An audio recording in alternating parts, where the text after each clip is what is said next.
that's when she hit her with the car. Okay. Well, She was I driving. don't know if it was accident or I'm not her, so. But at this point, that doesn't matter.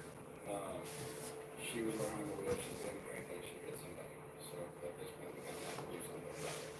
So, Okay, well, can you give me a video? Can you just say that you see something on the car and you know that it was her or something and tell her that I don't told you?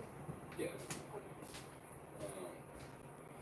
We'll try. I'm seeing my She did say initially that she was driving. She told him initially. Yeah, and then they started changing it, and then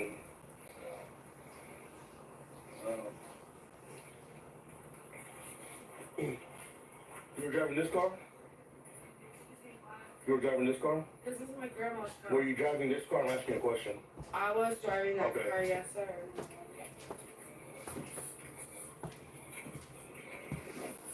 Did you come here?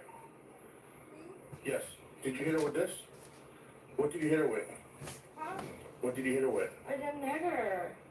All right, now you're lying to an officer. No, my grandma, look, my grandma not. Now, listen. I'm not lying, my Yeah, you grandma are. knocked this All right. mirror I'm off. asking you, how did you hit her? I didn't Okay. hit my grandma. I'm asking you, how did you hit her?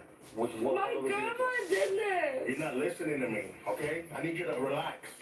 I Okay? am relaxed, but you're yelling at me. I'm anxiety. Please just go on your Listen. phone. What did you hit her with? What part of the vehicle did you hit her with? I didn't hit her. You did hit her. No, I Yeah, didn't. you did. Now you're lying. No, I'm not. Can you prove it? Yeah, absolutely. Then I'm gonna get in trouble. I'm a good person. All right, you just calm down. Sit down right there, okay? Just sit down. Am I Just sit down. Sit down right there. I can't sit down. Do you have a driver's license? No, I mean, no, but I do have a driver's license. I don't understand what's going on. What's our problem? I'm a good person. Like, I love my best friend.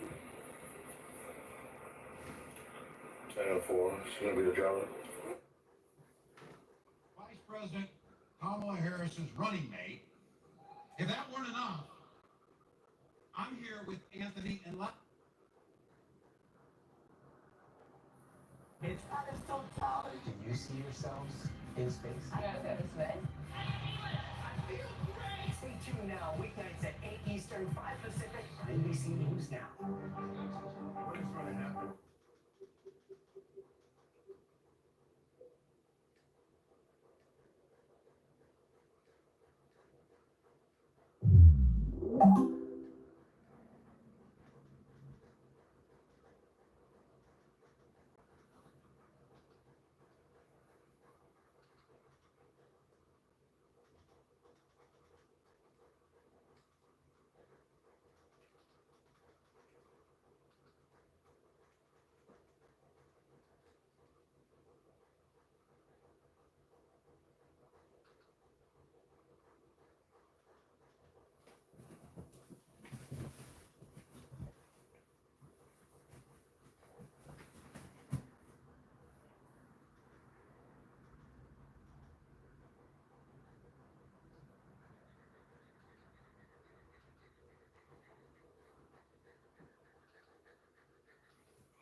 Of impersonating cops who couldn't escape the law.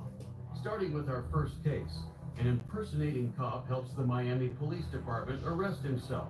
On January 16, 2022 at 7:37 p.m., officers from the Miami Police Department were working in between 7th Street and 43rd Avenue Southwest when a man asked if they needed any help. The man, 36-year-old Louis Lugo, claims to be a security officer who installs lights, custom rims, and other vehicle modifications for police officers and other customers as a side gig. Lugo tries to show his Instagram as proof. I just wanted to show you guys. I don't know if you guys were hearing, but this is my Instagram here. Okay, that's fine. You can show us later. But the officers aren't believing the lies. Notice how Lugo is wearing a duty belt with a thin blue lined sweatshirt. Neither are inherently illegal, but his outfit and behavior lead the officers to believe that he might be a police impersonator. These signs give the officers probable cause to search Lugo, starting with his duty belt. We need you to take off the gun. Well, I don't have no weapon. Okay. It's clear that Lugo is trying to hide something. It'll pat you down, make sure you don't have anything on you, okay? He tries to retreat to his vehicle to take off the duty belt, but the officers remind him that they need to see. Don't go back in the car. Take off the duty belt. Make sure you're disarmed and you don't have anything else on you. Lugo unloads the equipment and places it onto the hood of this police car. You know, my hood better? I don't want to put it on. We'll move it over. Go. The officers confirm their suspicions as soon as they see Lugo's duty belt. Notice it has a phony police badge attached.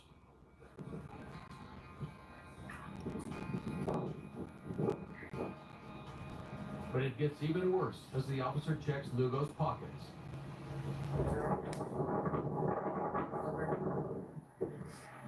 You have anything else on you? I'm gonna ask you one. Where? If you don't keep it on the borders of your pocket, then I don't know.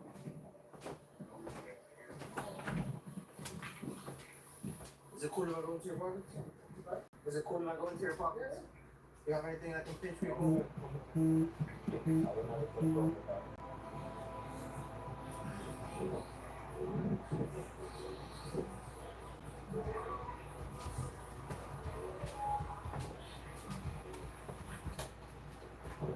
Watch out, let it wrong.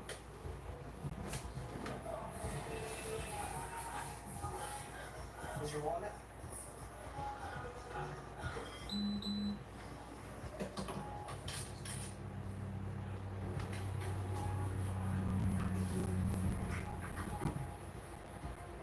That's it? While the officer only found a pocket knife and wallet in Lugo's pockets, enough evidence has been found for the real investigation to begin. Since I went around so long with an ATM license, I decided I wanted to do it. Now they can use the fake police badge and any phony IDs to prove that Lugo is a police impersonator. They start by checking Lugo's duty belt for any illicit gear and find more than they expected.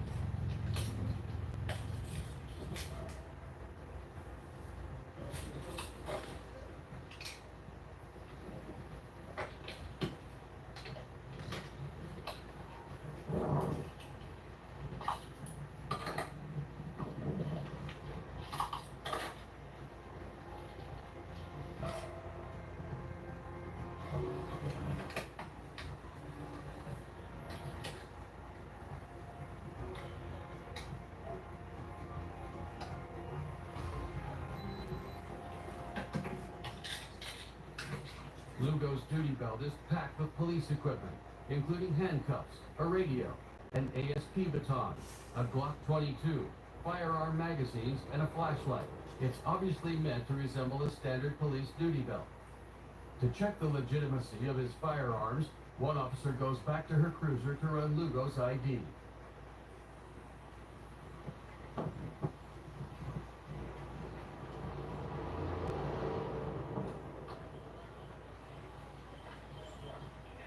In the meantime, the other officers on scene look at Lugo's white SUV Ford Explorer, and they notice a few suspicious details. First, Lugo's car has lights that can flash red and blue. So you see when you guys turned on the red and blues, so those are basically the options that I have. That's my car, and I pretty much forgot that I had it like that because it literally has different setups. Like I've done that on a private property, and it has like different options for colors. This is an install I did, and I've also done police vehicles as well. For example, if I go work on a car like I've done for DV units out of county on headquarters, I can sit there and say, well, if you want extra lights, this is what I can offer you. And then the same lights that I use for security, I can then go into you. And you know, maybe you can profit from it, or me as a business, you know, future, you know, big business owner, whatever, you can probably profit from it too. Lugo claims that these are just for business, but he's forgetting an important detail. Florida Statute 316.2397 prohibits showing or displaying blue lights on any vehicle or equipment that isn't a police vehicle. Demoing the lights isn't legal, so he's already admitted wrongdoing. I know what it seems like, but I can promise you it's not that. I'm done with that. I'm done with that. I've been clean for 2 years, and trust me, Metro West doesn't do it. Because it's not nice. Family hurts, I hurt. Notice how he mentions, "I've been clean for 2 years." This statement implies he's done this before. But there's a concerning piece of evidence. A cage in the back of his vehicle. I haven't gotten a chance to like that, to be honest. I bought the car with it, and I haven't gotten a chance to. The rear partition, I got it, because it had actually moved to the trunk as well, to the like the back of the trunk. I was able to get that one out. But that one, I didn't get to. Lugo insists it's an old item he simply forgot to remove. But this explanation raises more questions than it answers. I understand the lights, that's fine, if your lights up, it's straight, no problem. But even if that means like moving a foot part, changing rims, it's the little things that will never That's happen. why I actually had it recently with those. Yeah. Just because it blended in better and it didn't stand out so much as cloud car. So I actually borrowed them from the car that I was working with. And just in time, the officer running Lugo's ID finds the real explanation for Lugo's forgetfulness. Sir, your hands in your pocket, put your hands behind your back for me.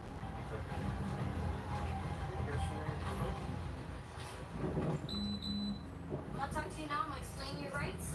Hold this for a second.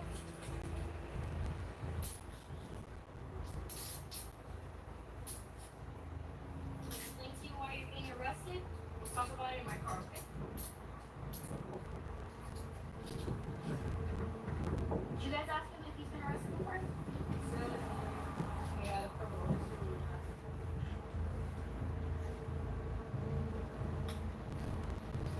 Okay, so you didn't tell him the full truth, did you? No. That you've been arrested before for impersonating police officers?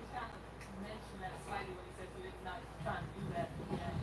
Okay. I was arrested when I was 16, 17 for impersonating. Did you tell her you had 13 felonies? Did you tell her you had 13 felonies? I did state that I had multiple felonies for driving. Yes. Yeah. Well, You were in possession of a when I firearm started when you figuring walked my up. stuff out and I got my G license. Well, I applied for my G license. You can't get a G license if you have 13 felonies. Now that Lugo's criminal history is clear, all of his lies start to fall apart. It becomes clear to the officers on scene that he isn't actually a licensed security guard. Lugo doesn't have a Class G security license. He just applied for one. Well, I applied for my G license. It wouldn't be lawful for him to carry around a firearm on the job without his Class G security license, not even mentioning his felonies. You can't get a G license if you have 13 felonies. While officers are still investigating him for police impersonation, he's got his first charge, possession of a firearm by a convicted felon. Under Florida's 1020 life law, a felon possessing a firearm has to serve a mandatory 3-year sentence regardless of whether they score prison. The officers on scene detain Lugo.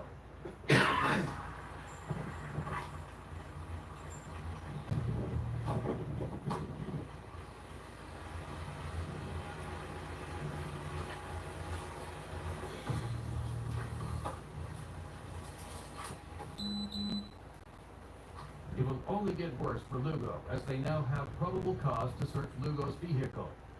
Just looking in the car reveals a ton of suspicious equipment. Bro, We can leave it here. Set up. He has a taser. He has a big knife here.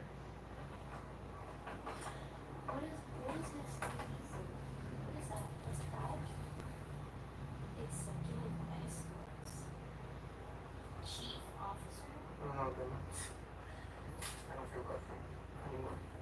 In the front seat, Lugo has a taser, knife, and a CAD. Lugo also has a chief officer ID. Chief officer.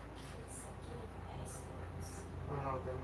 Even though he's not a licensed security officer. But the most damning evidence against Lugo is found when officers search the back seat.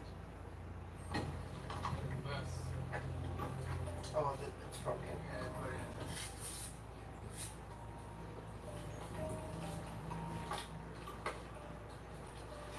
Yes, sir. It's taking apart. Look. You know. Are we gonna take it like this? What? Truck and rolls?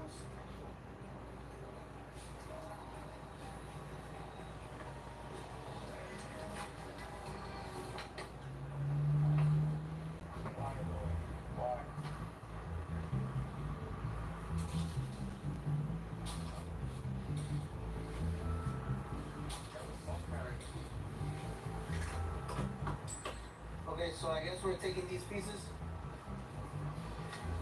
Yeah. Some of the illicit gear officers found in the back seat of Lugo's vehicle included a public safety officer vest, a firearm, and shotgun rounds. It's not legal for Lugo to own this gear or work as a security guard while unlicensed. Let me ask you, today you're working as an armed security guard here. And with that, the officers have enough evidence to push for a charge of false impersonation. Following his arrest, Louis Lugo will face up to 20 years in prison for impersonation of a police officer and possession of a firearm. While Lugo was able to help officers arrest himself, our next suspect decided to take the law into his own hands by pulling another driver over. When officers at the Greenbelt, Maryland Police Department heard that the suspect was brandishing a gun and police badge at other drivers, they acted quickly. Using the license plate number the 911 caller, Esteban Ponce, provided on July 8, 2023, they were able to identify the driver of the black Crown Victoria as 47-year-old Carl Colston Jr. When Ponce stopped near Greenbelt Road at Route 201, Colston attempted to detain him.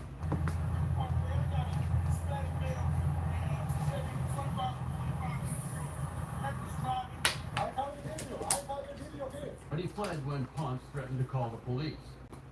It's frightening to imagine why Colston would want to stop other drivers. Luckily, his vehicle was spotted by officers Kipke and Skibicki on July 13 at 9:10 p.m.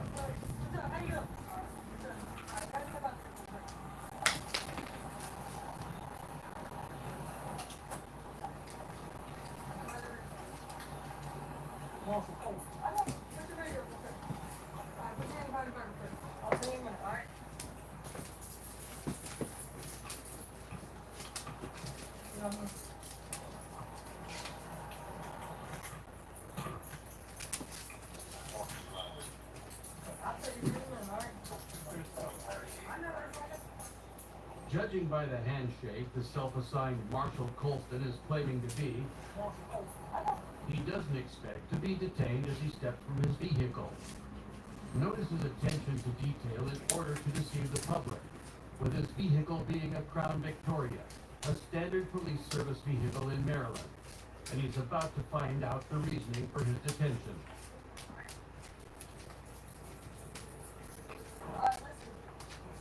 We are arresting warrant for you right now.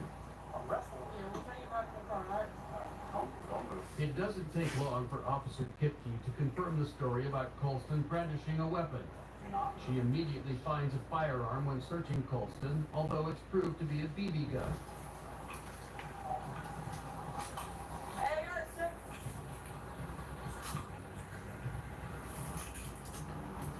It's a BB gun.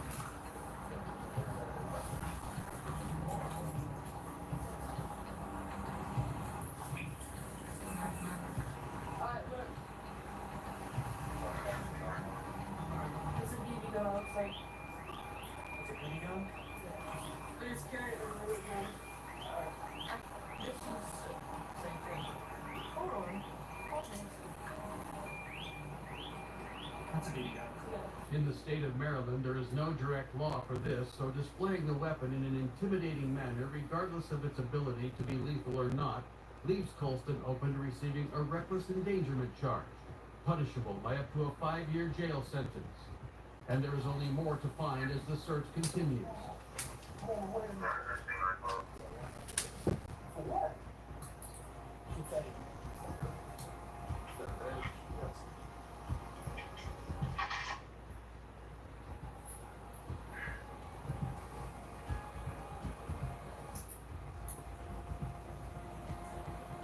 With the seizure of Colston's fake badge, handcuffs, and unauthorized police radio, they have enough evidence to send him off for questioning.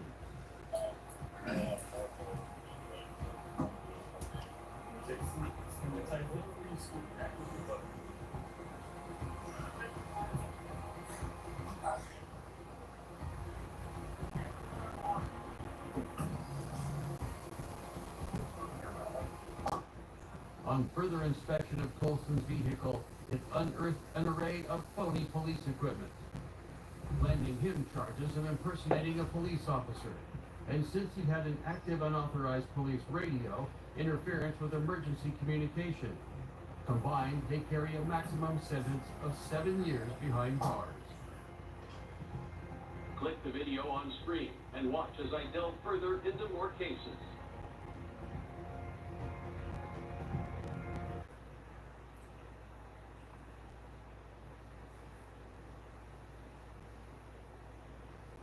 You're saying carry handcuffs in your truck means they won't break into your truck. You're making it look like it's a law enforcement truck, so they won't break into it. The vehicle stops open, Sergeant. I have the registration. Sergeant, I have the registration for the vehicle, Sergeant. There's no end to impersonators who move around pretending to be cops. But what happens when these people actually get caught? Here are 6 of the most incredible times fake cops realize they've been caught. So you're on an amber and green lights. Different traffic. What law? Mr.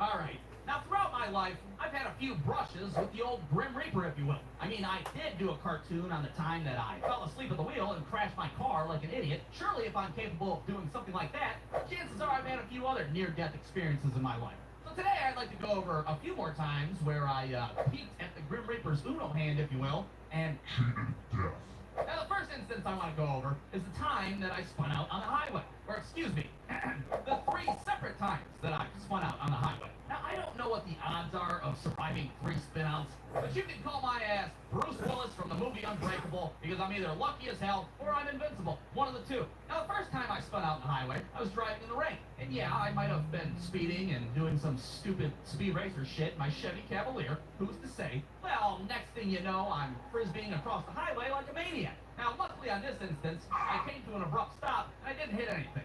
Now, the second time I spun out, it was once again raining, but I wasn't doing any stupid speed racer shit this time. My fucking friend was, and I was sitting in the passenger seat.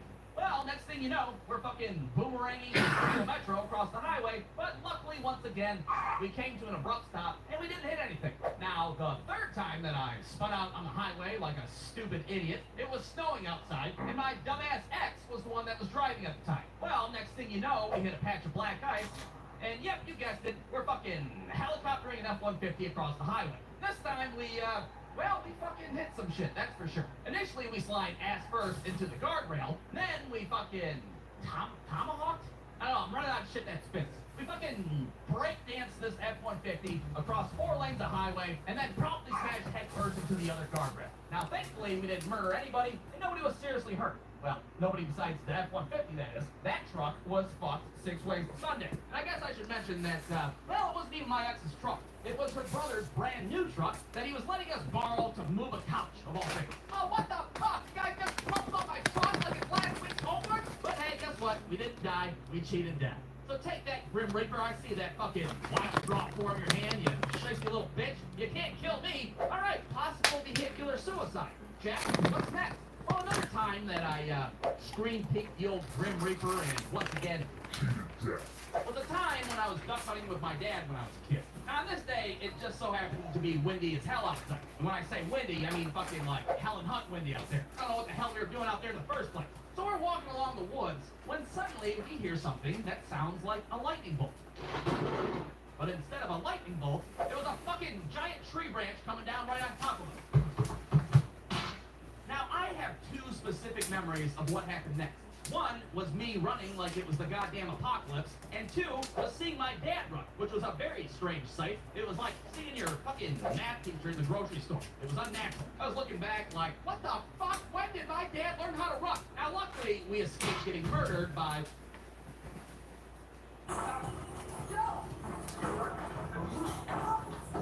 Are you gonna refuse to answer these questions?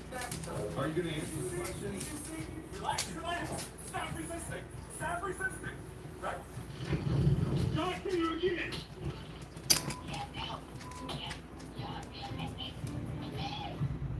Stepping into the world of crime is like entering a high-stakes game where the rules are constantly being tested.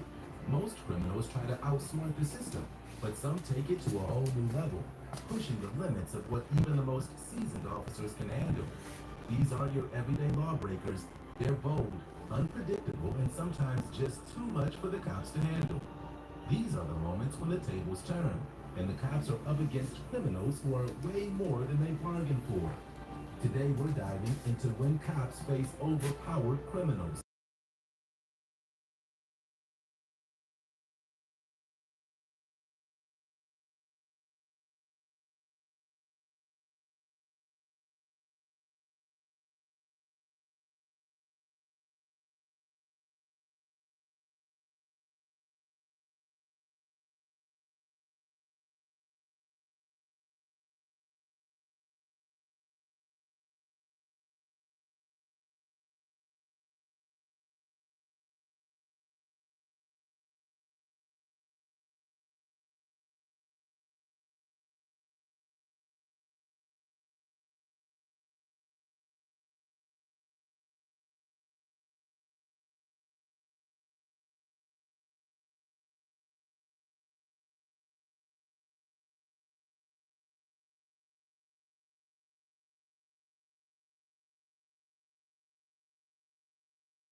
Like that. Put your hands like that. Put your hands behind the back. Then we can talk. Take your wood off. No, I'm not taking it off. You had a chance. You had a chance to talk. Okay. Well, you had a chance to talk. You refused to listen. Let me tell you something. Tell me. Tonight Yeah? is gonna live in your dreams for the rest of the night. Is it? Is it? It is.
Listen, why don't you listen? Shut the f up and listen.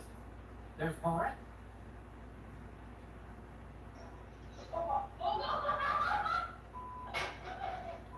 Let go. Winnie! Let go. Winnie! Get... Oh, my God. Winnie!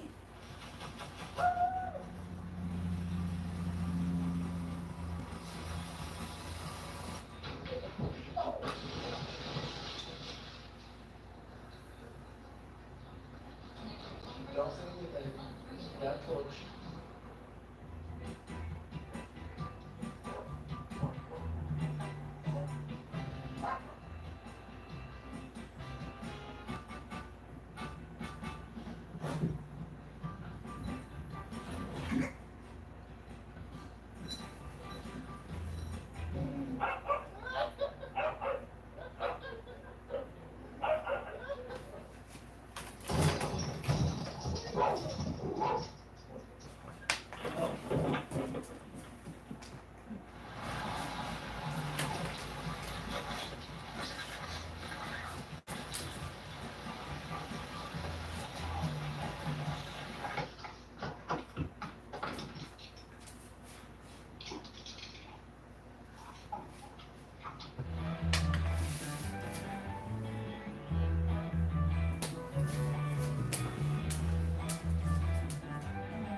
Chicken dance today.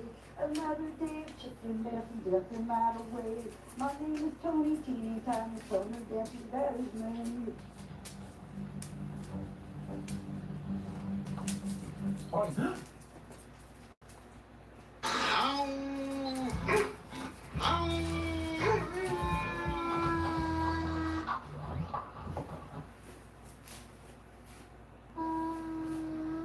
Good I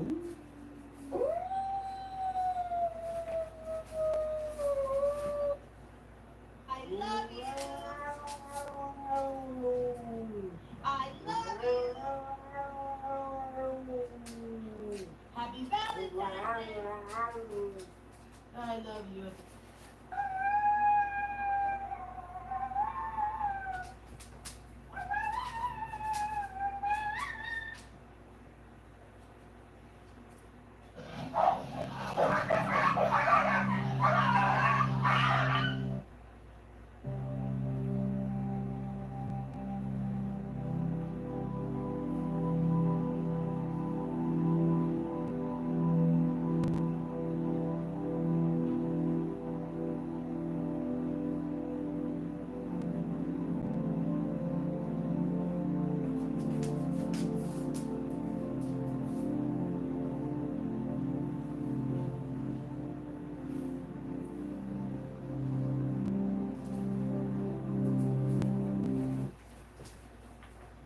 Today, we're diving into the world of dogs, but not just any dogs. These are the most powerful breeds you'll find anywhere. From their strength and size to their courage and agility, these dogs are truly exceptional. Whether you're a dog lover or just curious about which breeds top the list, stick around to learn about the 10 most powerful dogs in the world. Let's get started. Number 10, American Pit Bull Terrier. First up on our list of the 10 most powerful dogs in the world is the American Pit Bull Terrier. Known for their muscular build and impressive physical strength, these dogs are both powerful and agile. Despite their tough reputation, American Pit Bull Terriers can be incredibly loyal and affectionate with their families. Originally bred for working and protection, this breed is known for its tenacity, bravery, and intelligence. While they may have a strong prey drive and protective instincts, proper training and socialization can make them excellent companions. It's important to remember that with their power comes responsibility. Owners of American Pit Bull Terriers should provide firm, consistent training and plenty of exercise to channel their energy in positive ways. Let's move on to our next powerful breed. Number 9, Doberman. Next on our list is the sleek and imposing Doberman. This breed is known for its exceptional strength, speed, and intelligence. Originally bred for protection work, Dobermans have a reputation as fearless guard dogs, making them one of the most powerful breeds in the world. Their lean muscular build and athletic ability allow them to excel in a variety of roles, from personal protection to police and military work. But don't let their serious demeanor fool you. Dobermans can also be affectionate, loyal companions to their families. Proper training and socialization are crucial for this breed, as their natural protective instincts can make them wary of strangers. Let's take a look at the next powerful breed on our list. Number 8, Rottweiler. Coming in strong on our list of the 10 most powerful dogs in the world is the Rottweiler. Known for their massive build and formidable presence, Rottweilers are one of the most powerful and reliable breeds out there. Originally bred to herd livestock and guard property, they have a natural instinct for protection and control. Rottweilers boast incredible strength and endurance, making them excellent choices for roles such as police and military work. Despite their tough exterior, Rottweilers are also known to be loving and devoted to their families, especially when properly trained and socialized from a young age. Let's continue with the next powerful breed on our list. Number 7, Boer Bull.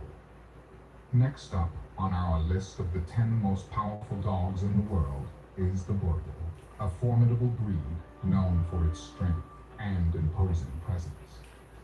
Originally bred in South Africa to protect farms from predators, the Boer Bull is a natural guardian with a muscular and robust build. Boer Bulls are known for their loyalty and protective instincts, making them excellent watchdogs and family protectors. Despite their size and power, they are gentle and affectionate with their families, especially with children. Their calm and confident demeanor also contributes to their ability to handle various tasks, from herding to guarding. Let's move on to discover the next powerful breed on our list. Number 6. Alabai. Another breed making our list of the 10 most powerful dogs in the world is the Alabai, also known as the Central Asian Shepherd dog. This breed is renowned for its immense strength, resilience, and protective nature. Originally bred to guard livestock and properties in harsh environments, the Alabai has a robust, muscular build and a confident demeanor. Alabais are fiercely loyal and possess strong territorial instincts, making them exceptional guard dogs. They are known for their courage and independence, often taking initiative in protecting their families and homes. Despite their imposing appearance, Alabais can be gentle with their loved ones, displaying a calm and composed temperament. Number 5. Presa Canario.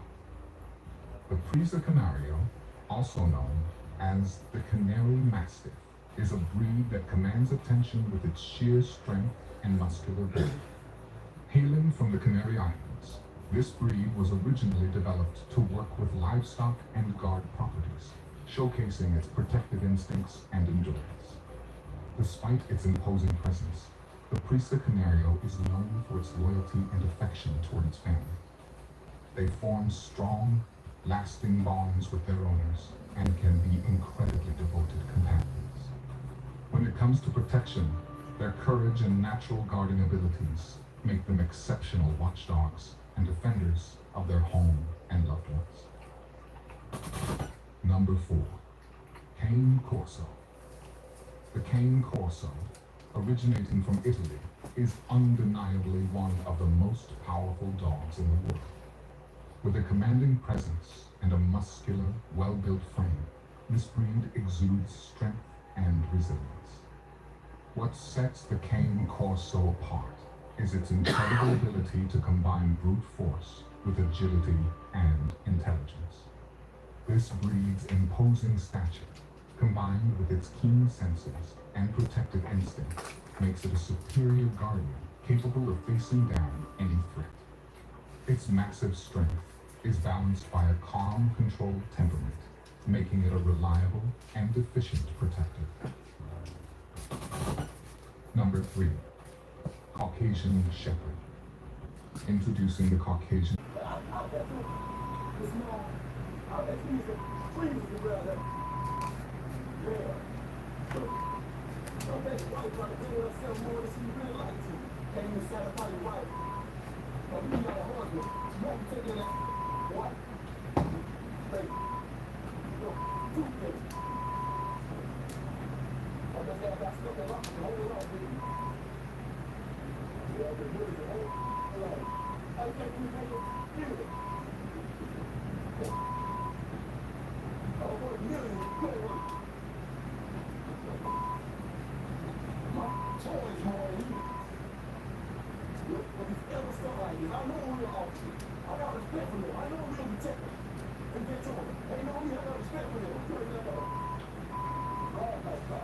The officer driving the squad car stayed silent.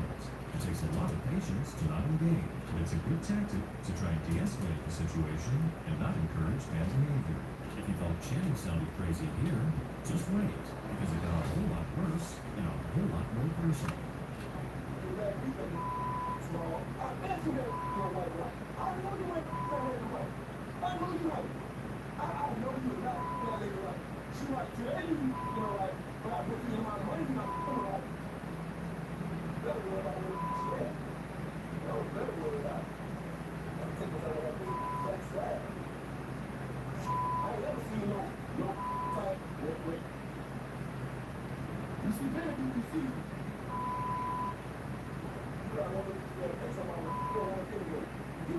whole life. Your whole life you've been putting on. I can look at a woman with this. I got this deal. I can look at it. I can look in your eyes and I can tell you ain't been your whole life. You were bullied your whole life. At one point in time, you were super duper suicidal. You barely did anything. You gotta get this fuck out here. You gotta do the speed of 45. You doing 60 trying to get there about this. You should have squeezed the legs, but your neck was your ass. I don't think you're very good. But he needs to be Troy Ray. What? Sure, fried rice. I want it. You're right. I don't want it. It's too small. So I'm upset. Jenny didn't realize that all this was caught on camera and could be used in court. After a few more minutes of insults, Jenny finally calmed down and then revealed something very surprising. I'm upset. I ain't got nothing to do with you. I won't forget it. I'm big time for you. I'm not passing and God keeping me up. I don't know your family, and I apologize for anything I said about them. There isn't anything better to have than a problem that's been solved.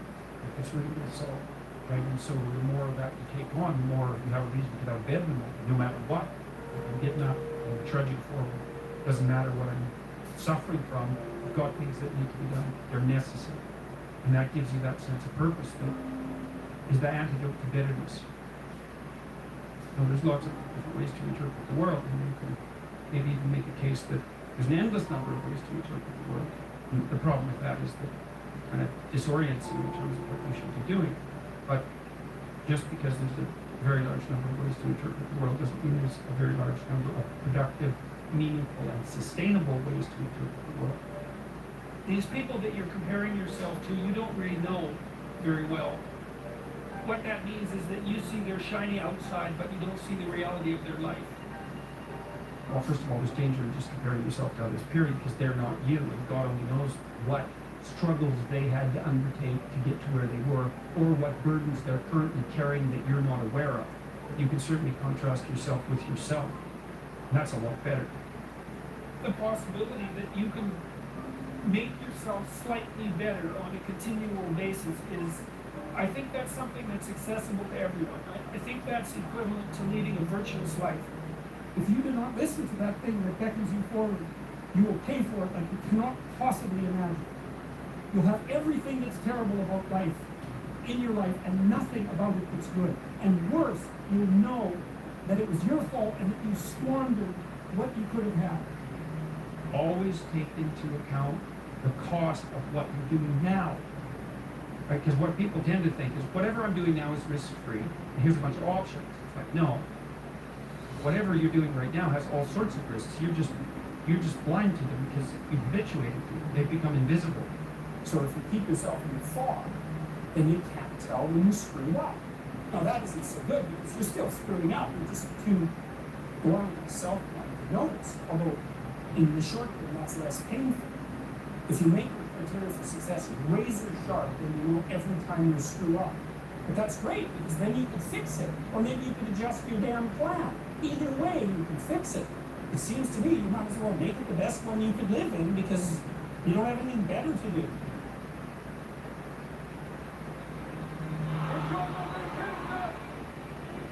These people that you're comparing yourself to, you don't really know very well. What that means is that you see their shiny outside, but you don't see the reality of their life. There's always people out there who are doing far better than you on pretty much anything you want to imagine. And if all you're doing is seeing yourself in their reflected light, let's say, then it's going to be pretty damn dismal. But it's not a good comparison because, well, first of all, there's danger in just comparing yourself to others, period, because they're not you. And God only knows what struggles they had to undertake to get to where they were, or what burdens they're currently carrying that you're not aware of. But you can certainly contrast yourself with yourself. And that's a lot better. It is the only way. Well, it's also the only way of really measuring anything approximating proper improvement. You can actually tell when you're a little better than you were yesterday. Right. And you can actually do that. That's another thing that's so interesting about it, is that you can actually make yourself a little better in some way, pretty much, well, I don't know if it's at every moment, but you can certainly do it every day. Be careful who you share good news with, because you want to share good news with people who are going to be genuinely happy for you and be careful who you share bad news with, because that's equally tricky. You want someone who will listen to you when you're having trouble and allow you your grief. Beauty calls people to their higher being, I would say, and to make friends with beauty is to introduce yourself very carefully to one of the mysteries of life that make it worth living. There's never been a better time for the majority of people to be alive, and the future, although we're vulnerable and terrible things can always happen to us, it's hard to make a case that the future doesn't look comparatively positive. We're becoming extremely technologically sophisticated, and the world is changing at an incredibly rapid rate, and the only way we're going to be able to manage that in a positive way is if each of us, or as many of us as possible, are capable of making wise and careful and truthful decisions. And if we do that, then maybe things can continue to improve. You don't get people to stand up on their own 2 feet and to adopt responsibility if everything is given to them. And that's a real conundrum. You know, maybe you're in California, see someone speeding down the road in a convertible Porsche, and you think, oh man, what a lucky bastard. And the truth of the matter is that he's thinking about wrapping his expensive sports car around the next cement pillar that he comes close to. You know, you can't tell. People have hard lives, and even people who are comparatively fortunate have hard lives. And the ideal that you're observing that makes you jealous and resentful is in large part an illusion that's created by your own mind. You have to be careful of what you're jealous of, because you don't really know what it is. And then the other thing that's kind of useful is to, well, understand you're quite different from other people, and you shouldn't be comparing yourself to them, because they're not like you. They don't have your family. They don't have your temperament. They don't have your troubles. They don't have your abilities. The only person that has those is you. One of the rules, I think it's rule 4, is compare yourself to who you were yesterday and not to who someone else is today. And see, that's a game you can win. The possibility that you can make yourself slightly better on a continual basis is, I think that's something that's accessible to everyone. I think that's equivalent to leading a virtuous life. And there is something to be said for virtue and truth. You know, and that is one thing, another thing that I've noticed about people who be phenomenally successful is that they really do everything they can to live a truthful life. And you can get a bloody long ways by being honest. You gotta know that there are differences in intelligence. It's really important. If you go into a job and you're not smart enough for that job, you're gonna have one bloody miserable time. And you're gonna make life wretched for the people around you, because you won't be able to handle the position. But what you really wanna do, as far as I can tell, if you want to maximize your chances for both success and let's say well-being, is you want to find a strata of occupation in which you would have an intelligence that would put you in the upper quartile. That's perfect. Then you're a big fish in a small pond, and you don't want to be the stupidest guy in the room. It's a bloody rough place to be. So, and you probably don't want to be the smartest guy in the room either, because what that probably means is you should be in a different room. If you want to be the best at what you're doing, bar none, then having an IQ of above 145 is a necessity. If maybe you're pushing 160 in some situations, and maybe that's maybe one person in 10,000 or even one person in 100,000. And then also, to really be good at it, you probably have to be reasonably stress tolerant and also somewhat conscientious. Why is it that smart people are at the top of government's hierarchies? And the answer to that, in part, is because they get there first, right? I mean, everything's a race, roughly speaking, and the faster you are, the more likely you are to be at the forefront of the pack. And intelligence in large part is speed. That's not all it is. So if you're moving towards something difficult rapidly, the faster people are going to get there first. You're going to have to put some effort into your life, and you need to be motivated to do that. And so what are the potential sources of motivation? Well, you can think about them in the big 5 manner. You know, if you're extroverted, you want friends. If you're agreeable, you want an intimate relationship. If you're disagreeable, you want to win competitions. If you're open, you want to engage in creative activity. If you're high in eroticism, you want security. Okay, so those are all sources of potential motivation that you could draw on, that you could tailor to your own, your own personality. But then there are dimensions that you want to consider your life across. So we ask people about, well, You know, if you could have your life the way you wanted it in 3 to 5 years, if you were taking care of yourself properly, you know, what would you want from your friendships? What would you want from your intimate relationship? How would you like to structure your family? What do you want from your career? How are you going to use your time outside of your job? And how are you going to regulate your mental and physical health, and maybe also your drug and alcohol use? Because that's a good place to water down. And that tangles in your incentive reward system. You know, we talked about the dopaminergic incentive reward system, and that's the thing that keeps you moving forward. And the way it works is that it works better if it produces positive emotion when it can see you moving towards a valued goal. Okay, well, what's the implication of that? Better have a valued goal, because otherwise you can't get any positive motivation. Most creative people fail at producing their creative product and monetizing it, right? So your default position, if you're a creative person, is you're going to fail. And that's because it's hard to come up with something new, and it's hard to present it to the market at the right time, and it's hard to market it. Like, those things are really, really difficult. And so what successful entrepreneurs do is they just keep doing it over and over and over and over and over and over and over. And eventually, if they're fortunate, one of their ideas happens to hit the right place at the right time. Even if your idea is good, that doesn't mean it will be successful. There's so many things that have to be taken into account. So this is partly why persistence, and that's part of conscientiousness, is so useful. It's like, persistence is helpful because it enables you to run many, many experiments. And you need to know that the baseline is failure. You know, it's important, because otherwise you'll blame that on yourself. You know, and some of that's useful because there's probably some things that you can improve about yourself, but it's very difficult to go from 0 to 1. Stop drinking too much. How do you know if you're drinking too much? You regret what you do when you're drinking. It's interfering with other important goals. It's causing you financial distress. It's getting you in trouble with your friends and your family. It's getting you in trouble with the police. Stop abusing substances if you can, right? If you see that they're hurting your physical health. Are you in decent shape? Are you strong and coordinated? And if you're not, you'd be better if you were. You'd feel better, you'd be more effective, you'd live longer, you'd be less sick. And you really see that round up. Like, if someone's been in shape once in their life, they age way better. And it's also a really good way of maintaining your cognitive ability. Like, you know, you hear about those exercises that you can do online to make you smarter and keep your cognitive ability intact. Those don't work. There's no evidence that they work. Exercise works. Cardiovascular and weightlifting, you start to decline in your fluid intelligence at about the age of 25. And it's a linear trend downhill, and it can accelerate as you get older. It's just like this, quite ugly. If you exercise, you stay that way. Maintain your relationships and foster them. So when I look at successful people, they're really good at something. They're reliable, right? You can count on their word. They're generous, and they have a wide connection network, which becomes more and more valuable as you get older. So it's one advantage that older people really have over younger people. They have a connection network, and a connection network is huge.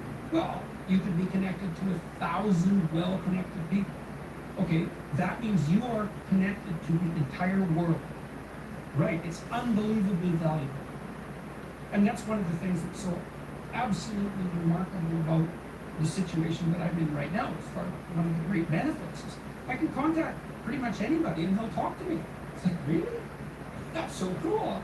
Having a connection network is of inestimable value. Reliability, generosity, you can work on both of those. Philosophical sophistication, it's very useful because it orients you properly. You have a sophisticated sense of the world. You find, for example, that doing things for other people is actually more rewarding than virtually anything else you can do. You know, when you hear you should be of service to other people. Well, if you actually watch yourself, you pay attention to yourself, and you do something that helps someone else, and it genuinely helps them, I defy you to find another experience that is that satisfying. It's actually quite stunning how satisfying that is. And so that's a very useful thing to realize. There's no better life strategy. If the ethical argument is put properly, it is by far the most compelling argument. It's like if you want to have everything you could possibly want and more, then be a good person. The better a person you are, the more likely that is to happen. That doesn't mean that you're completely protected against getting cut off at the knees. But there's no better strategy. When my health fell apart, and I was in the hospital for multiple hospitals for long periods of time, I stopped doing everything I was doing. And everything I was doing was difficult. My clinical practice was difficult. The professorial job was difficult. The company I was running was difficult. The writing was difficult. The lecturing was difficult. It was all difficult, and I'm not complaining about the difficulty. I actually loved that. That was fine. I'm not complaining about it at all. But because it was difficult, I have to be in really good shape to do it. And so then I wasn't in really good shape. And so because I wasn't in really good shape, and everything I had done was difficult, I didn't know what to do. And I couldn't get back on top of things because it was like trying to jump into a car going 200 miles an hour. It's very easy for us to call people who are doing something that we're not doing stupid. It's like, don't be so sure about that. And it would have been better for me if I would have had a wider variety of skills that weren't so high intensity. I could have had some leisure activities that I got good at. Music might have been good. That weren't so demanding. See, what I tried to do, if I saw something was difficult, I wanted to master it. I was driven to do that, just to see how far I could go in these multiple directions. And that left me vulnerable to one thing. It left me vulnerable to being in a situation where I wasn't healthy enough to manage it. What are 2 or 3 things that Ed wants you to focus on? Well, it certainly doesn't hurt to be in good physical condition, so we can walk through it. Stop drinking too much. How do you know if you're drinking too much? You regret what you do when you're drinking.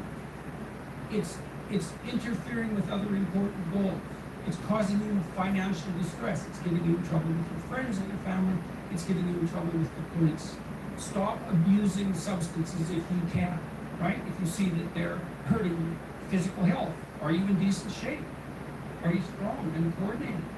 And if you're not, you'd be better if you were. You'd feel better, you'd be more effective, you'd live longer, you'd be less sick. And you really see that round up. Like, if someone's been in shape once in their life, they age way better. And it's also a really good way of maintaining your cognitive ability. Like, you hear about those exercises that you can do online to make you smarter and keep your cognitive ability intact. Those don't work. There's no evidence that they work. Exercise works. Cardiovascular and weightlifting, you start to decline in your fluid intelligence at about the age of 25. And it's a linear trend downhill, and it can accelerate as you get older. Just like this, right out here. If you exercise, you stave that off. Maintain your relationships and foster them. So when I look at successful people, they're really good at something. They're reliable, right? You can count on their word. They're generous, and they have a wide connection network, which becomes more and more valuable as you get older. So it's one advantage that older people really have over younger people. They have a connection network. A connection network is, well, you can be connected to 1,000 well-connected people. Okay, that means you are connected to the entire world. Right, it's unbelievably valuable. And that's one of the things that's so absolutely remarkable about the situation that I'm in right now. As far as one of the great benefits is I can contact pretty much anybody and they'll talk to me. It's like, really? That's so cool. Anything that's every day is a significant percentage of your life. Compare yourself to who you were yesterday and not to who someone else is today. One of the things I tell people when they're trying to develop a vision for their life or implement plans, make a bad plan. Make the best one you can, but don't get obsessive about it. It's like, make a plan, implement it.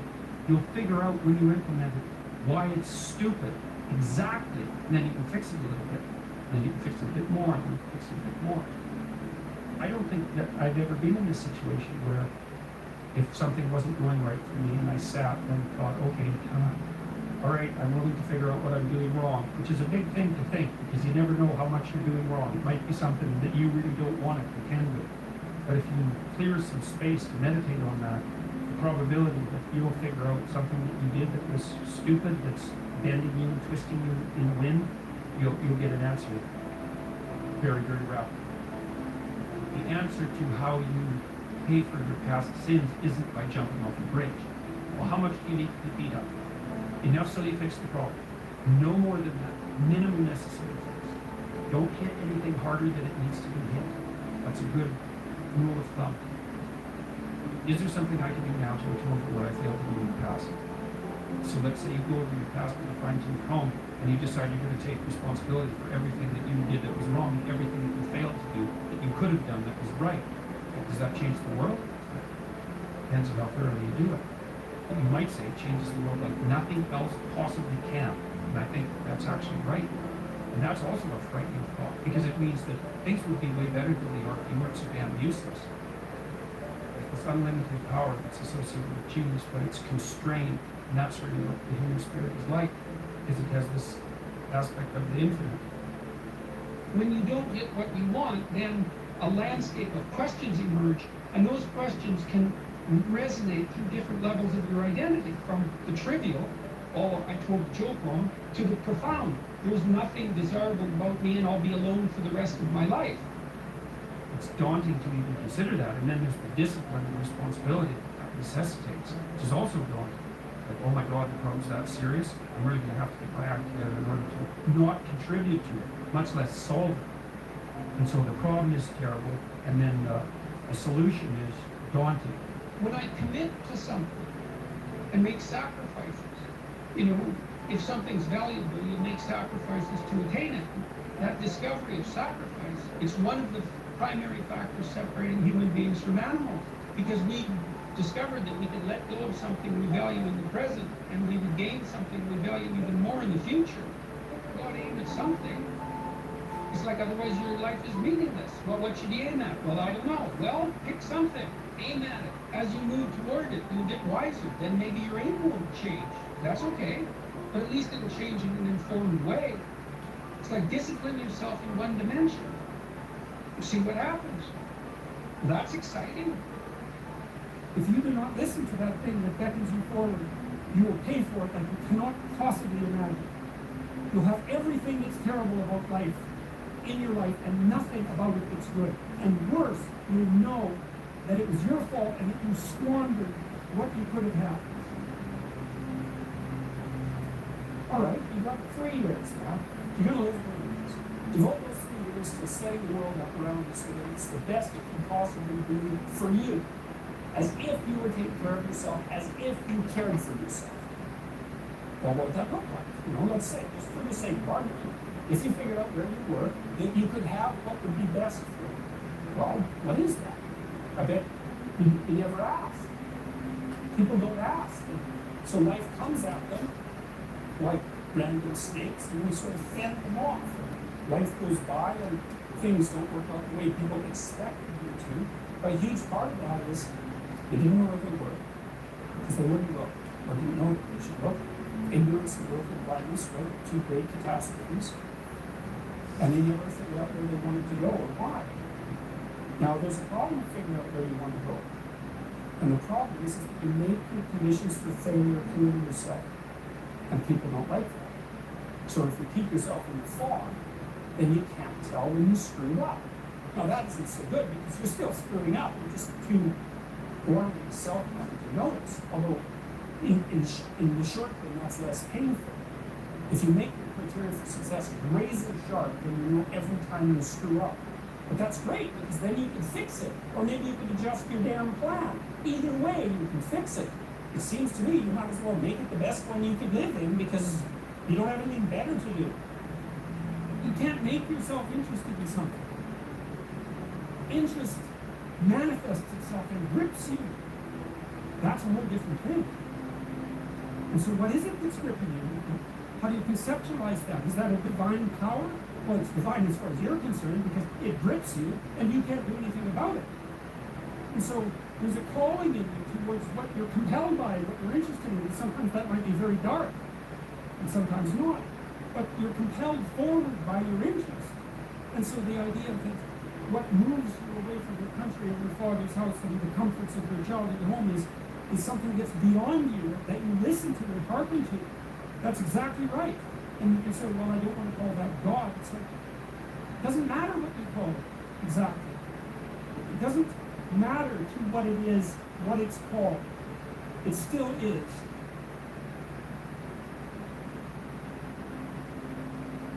Let's say you want to become who you could be in the fullest sense.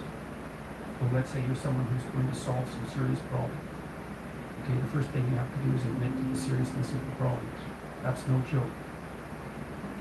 And so the first thing is just the terror of the problem itself. And that's enough to paralyze you. That's the hydra, that's the gorgon, the headed snakes, paralyze you and turn you to stone. That's the basilisk in the Harry Potter series. You look at it and it turns you to stone. And it lurks underneath everything. Right? And it's malevolence and tragedy. And so there's that. And then the next is, are you going to take responsibility for that? You're really going to do that, are you? That's a hell of a load, man. And so it's daunting to even consider that. And then there's the discipline and responsibility that necessitates, which is also daunting. Like, oh my God, the problem's that serious? I'm really going to have to get my act together in order to not contribute to it, much less solve it. And so the problem is terrible, and then the solution is daunting. But the upside of that is like, well, there's anything better to have than a problem that's going to solve it. That's really going to solve it. Right? And so the more of that you take on, the more you have need to get out of bed, no matter what. I'm getting up, I'm trudging forward. Doesn't matter what I'm suffering from, I've got things that need to be done. They're necessary. And that gives you that sense of purpose that is the antidote to bitterness. Okay, well, let's say you like to be meaningful. Okay, then what you do matters. It actually matters.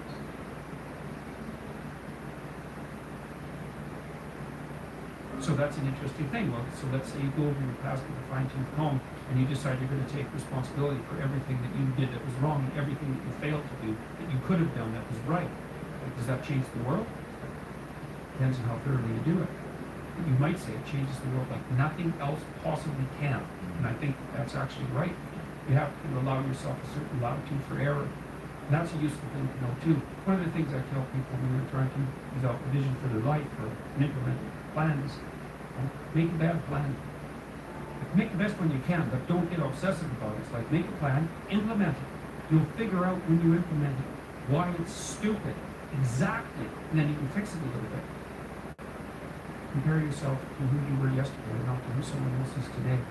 The same basic idea, right, is that you have to get your markers for success right, because otherwise you can end up in the situation you described, which is that, like, there's always people out there who are doing far better than you on pretty much anything you want to imagine.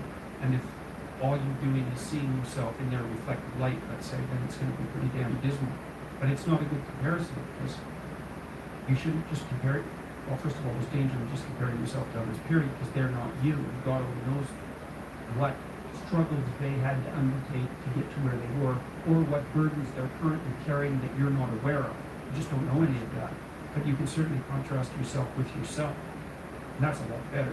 It is the only way. Well, it's also the only way of really measuring anything approximating proper improvement. You can actually tell when you're a little better than you were yesterday. Right. So, and you can actually do that. That's another thing that's so interesting about it, is that you can actually make yourself a little better in some way, pretty much, well, I don't know if it's at every moment, but you can certainly do it every day. It's funny, I mean, you know, obviously, if you have a problem and you think about it, you can think up a solution. And it's not obvious how you do that. You know, I mean, it's not like you know how you're manipulating your neurons or something. It happens of its own accord in some sense. Like you can participate in it, I guess, and you can interfere with it, and it seems to take a certain amount of willpower, but it still all happens mysteriously behind the scenes. One of the things that I've been, so you know, there's lots of different ways to interpret the world, and you can maybe even make a case that there's an endless number of ways to interpret the world. And the problem with that is that it kind of disorients you in terms of what you should be doing. But just because there's a very large number of ways to interpret the world doesn't mean there's a very large number of productive, meaningful, and sustainable ways to interpret the world. And one of the things you do have to do is figure out how you conduct yourself today so that you don't upset the apple cart in a week or a month or a year. And so, what you do in some sense psychologically is you admit to yourself that your current frame of reference is faulty. And then you start opening the door to a different kind of thinking, which is more creative thinking, it's more lateral thinking. Say, well, I'm wrong, but that's not necessarily the problem, because I could be right if I thought some other way. That's great. Often it works. There's almost no end to the utility of trying to figure out which ways you're wrong. Because there's lots of them. And every time you discover one, then you don't have to be quite so wrong anymore. That's a really good deal. A day is like a page in a book. Of course, there's many pages in the book, but the page repeats. And so one of the things I often have my clients do, I'll tell you a story. I had one client who was spending about 45 minutes a night fighting with his young son about when to go to bed. And so, they weren't having a pleasant time of it because it was just a constant battle. And that's common, right? It's very common for parents of young children to be locked in a battle with theirs day after day. Sometimes it's around eating, sometimes it's toilet training, sometimes it's general behavioral issues, sometimes it's bedtime. So we did some arithmetic. It's like, okay, 40 minutes a day. So that's 280 minutes a week. So that's, like, say, 5 hours. 20 hours a month. It's 240 hours in a year. That's 6 work weeks. That's a month and a half. You're spending a month and a half of work weeks doing nothing but fighting with your son. What makes you think you're going to like him? Right? Well, and you think, well, it's only 40 minutes a day. It's like, don't fool yourself. Anything that's every day is a significant percentage of your life. Because you're out late, let's say 16 hours. 5 of those hours are basically maintenance. So you got about 11, and then 7 of those are work. So now you're down to 4. So if you're spending 15 minutes a day doing something painful and stupid, and you do it every day, it's like 10% of your productive life. And so it's really useful to get, because people think backwards. They think, well, I have a vacation coming up, and that's really important. It's like, no, it's not. You only do it once. It's not that important. How you treat each other at lunchtime, if you eat together every day, that's your life. Fix that. Get it so that the food's good. Get it so that you're happy with the people that are sitting there. Fix that. It's like, poof, 10% of your life is fixed. Well, you admit there's a problem first. And then you ask for the minimum necessary intervention, which would be, all right, well, I'd like to move forward on this some small amount that someone like me could actually manage. And I'd be willing to carry it out. And then you reorient the way you're thinking as a consequence of that. And something usually pops out of the abyss to guide you. It's very strange, but it's not really any stranger than the fact that we can think at all. Because the fact that we can think is actually very strange. It's strange like the fact that we can dream is strange. And that's strange beyond belief that you can dream. Or that something in you dreams, which is a much better way of thinking about it. It's not like you're really in control of your dreams. They just sort of happen.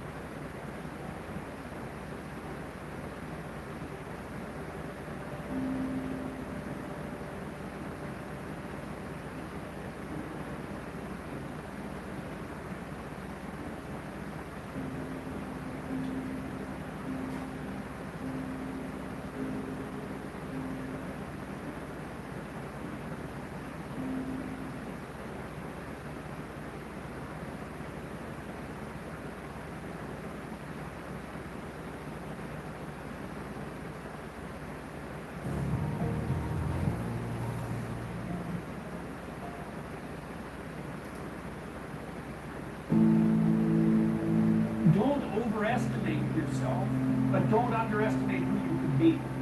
That's a much better way of thinking about it. Psychologists of the careless sort, I would say, have been pushing the idea of self-esteem for a very long time, probably since the early 60s. You should be content with yourself the way you are. It's like, no, you shouldn't. Seriously, like, you're nowhere near what you can be. You're not even close.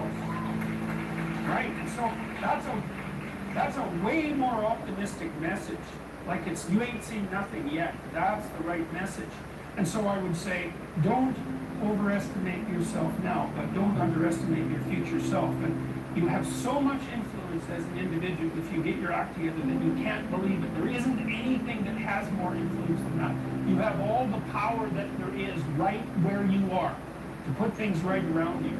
You start now, you develop a noble vision, right, of who you can be. You start to put that into practice, develop some discipline, familiarize yourself with the great books of the past. Learn to read, learn to write, learn to speak, learn to think. Man, you'll be deadly. What you could bring to the table that hasn't been brought to the table for years is an emphasis on individual responsibility. And the right way to do that, as far as I'm concerned, is to start with yourself. Is to develop a vision for your life. And start thinking about, if you could be who you could be, what would that look like? That's the beginning of a mature philosophy of being. If you could be the person that you would admire, who would that person be? How would you configure yourself? How would you configure your career, your education, your family, your use of time outside of work? If you wanted to be the noblest person that you could be, who was adopting the maximum amount of responsibility, how would that look? Then you need a strategy to put that into place. And that's the way you change things properly, and also the way you do the least amount of harm while you're changing. And so it should be an individual focused set of ideas, and that way you can sidestep the identity politics traps. That would be a very good thing. And I think a modern conservatism, which isn't really all that distinguishable from a classical liberalism, as it turns out, is to put tremendous stress on the responsibility of the individual. And one of the things that's wonderful about that, as far as I'm concerned, and I made reference to this a few minutes ago, is that you need a meaning to offset the tragedy of life. Otherwise, you just suffer stupidly, and you tend to make people around you suffer the same way. The way that you find that meaning is by adopting as much responsibility as you can. And what's also so fascinating about that is, you're characterized by an indefinite potential. It isn't easy to understand exactly what that is, that potential. But it's what people call you on when they say, you're not living up to your potential. Whatever that is, that potential will be called forth from you as a consequence of adoption of responsibility, because it won't manifest itself unless you take on the load. You're not going to develop in all the ways you could develop unless you set yourself a serious challenge, because it takes the challenge to pull that out of you, and also to motivate you to rid yourself of all the weaknesses and personality flaws that you've accumulated across the years, so to let those disappear and burn off. You need to load yourself up before the demands of life will be such that you will discipline yourself properly. And a noble goal is a very good way of beginning that. The truth of the matter is, as far as I'm concerned, that each of us has enough potential character, power of character, let's say, if it's properly manifested, to contend with that in a noble way, and to rise above it, and to transcend it, and to deal with it in large part, because we can make the world a much better place than it is for each of us individually, and for our families, and for our community. And we can constrain the malevolence, at least in our own hearts, and perhaps have a positive effect on those around us as a consequence, and that actually does make things better, and we actually can do that, and that's where the meaning in life is to be found. And that meaning, that goes along with the adoption of that kind of responsibility, is actually the antidote to the suffering. You know that perfectly well, because all of you need a reason to get out of bed in the morning, especially on a rough morning, when things aren't going so well in your life. And there will be plenty of times when things aren't going so well in your life.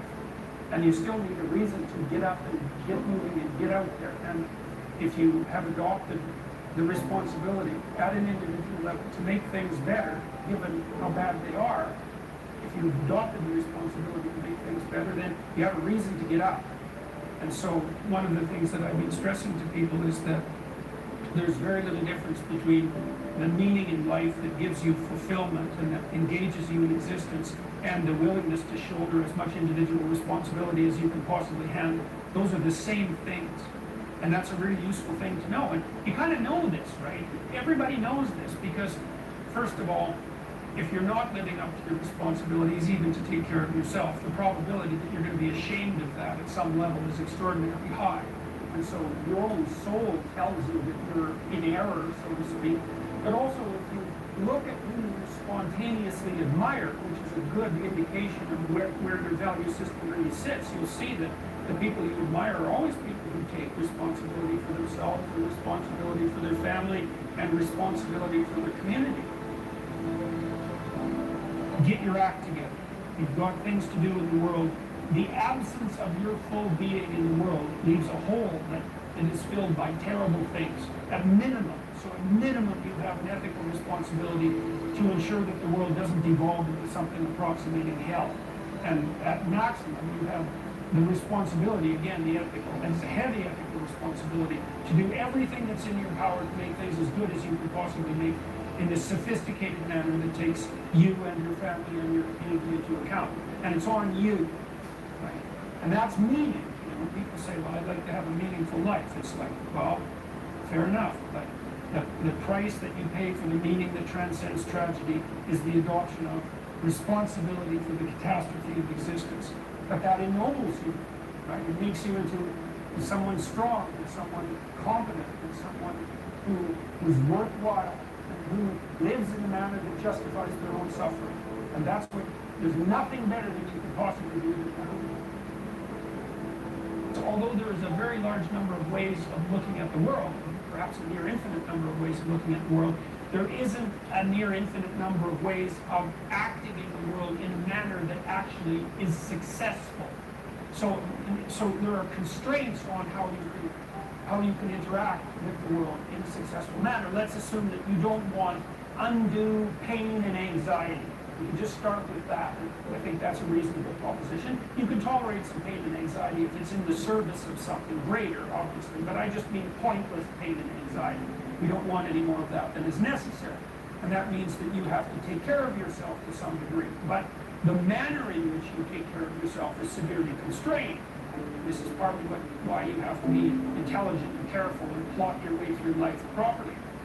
You have to take care of yourself today, but you have to take care of yourself today in a way that doesn't interfere with you taking care of yourself tomorrow, and next week, and next month, and next year, and 5 years from now, and 10 years from now. So you can't do just what you want to in the next hour. Because if it's impulsive, pleasure-seeking, let's say, something like that, excess alcohol use or excess drug use or careless sexual behavior or betrayal of people to gain you something in the moment, you're going to pay for that. You're going to pay for it tomorrow. You're going to pay for it next week and next month and next year. So because you're going to exist in the future, because you have to live with yourself, there's only a certain number of ways that you can act that are going to work. But it's more than that. It's not just that you're responsible to your future self or the set of all your future selves, it's that you also have to act in a way that works for your family. Because otherwise your family is going to disintegrate and break down and cause you and them all sorts of misery and grief. And not just your family now, but also your family into the future. And then not just your family either, but also your community.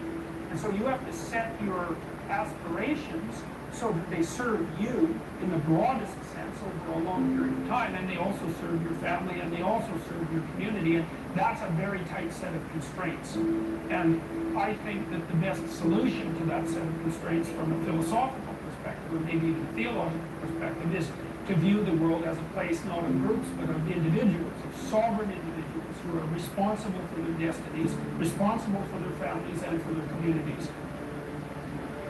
You learn to use minimal necessary force.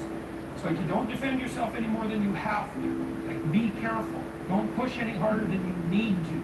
Because all you do is you generate a counterforce by pushing harder than you need to, and then you're in conflict. And you think, well, I like a little conflict. It's like, look, fair enough, a little conflict, man, no problem. It keeps your life kind of interesting, and maybe that's on the problem-solving edge. But a little conflict can become a lot of conflict very, very rapidly. If you have any sense at all, that's not what you want. You know, especially if you have. I call the course Personality Ethics Transformations. I think you could think about that as a restatement of the idea of being and becoming.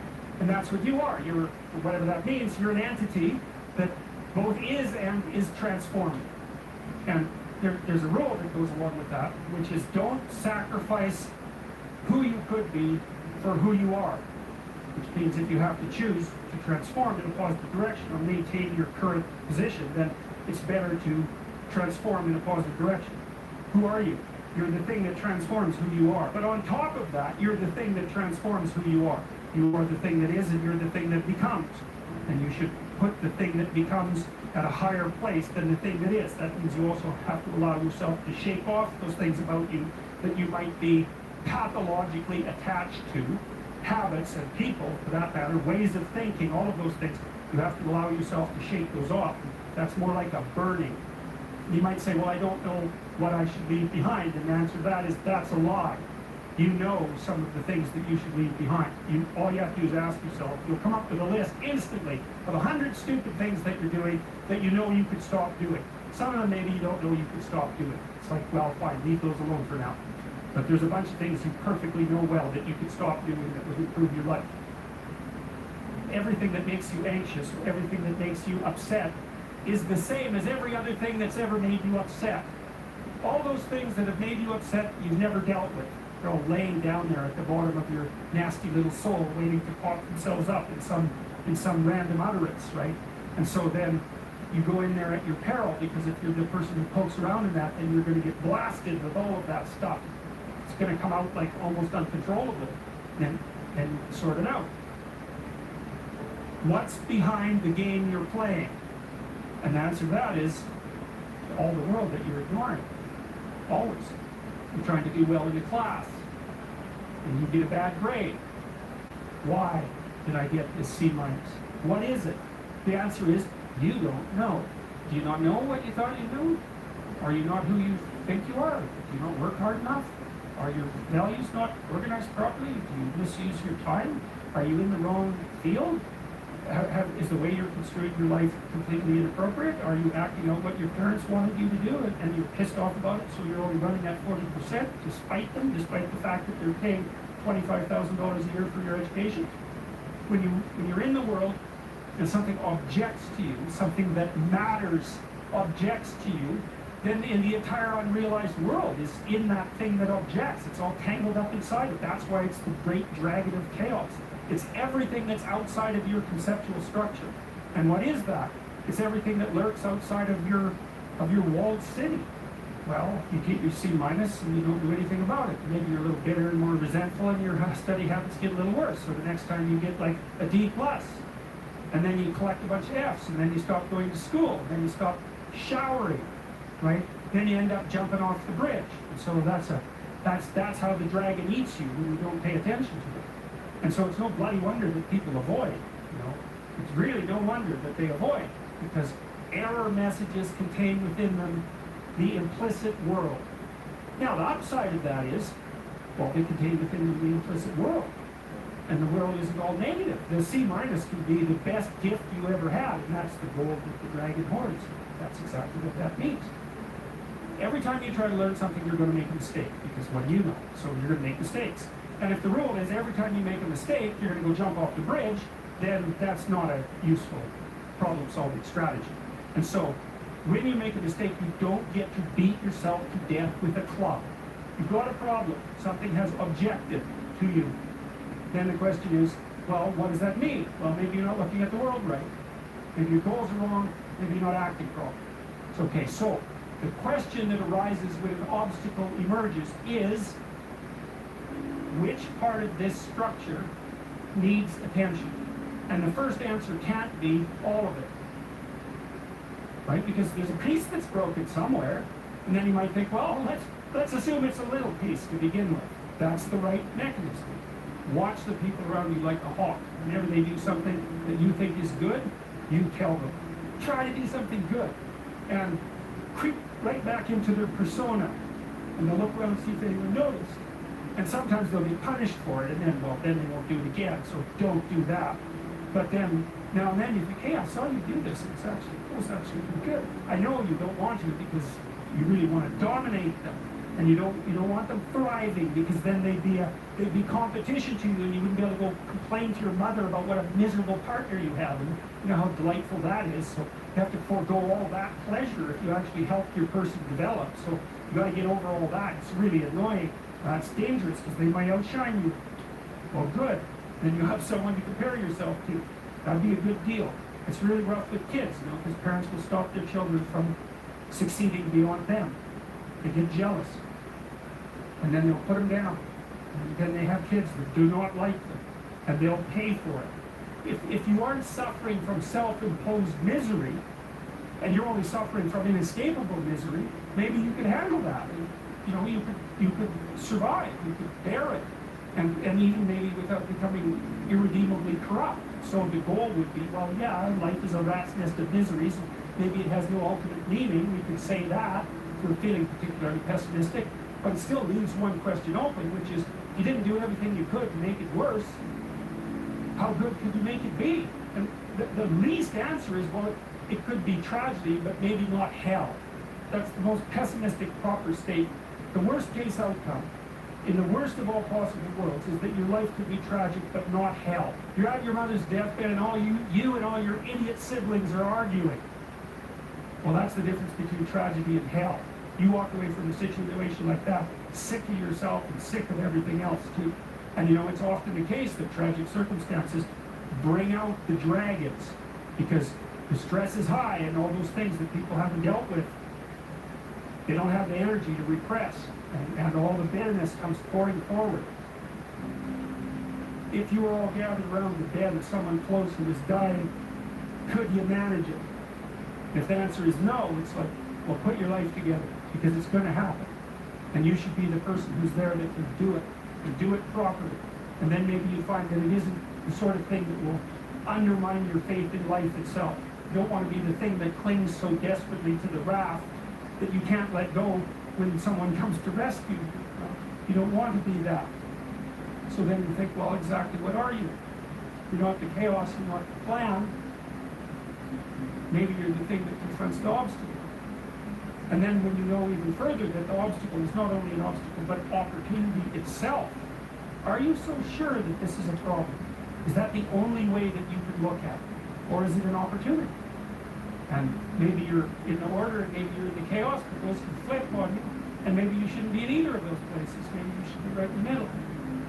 That's when you go down, you see, when you're down in chaos and you don't know what the hell's going on, you have to rediscover the values that oriented people forever. That's what you have to discover. So for example, when I'm dealing with people who have post-traumatic stress disorder, and they've usually encountered someone malevolent, they have to relearn the description of good and evil. Because if they don't, they have no framework.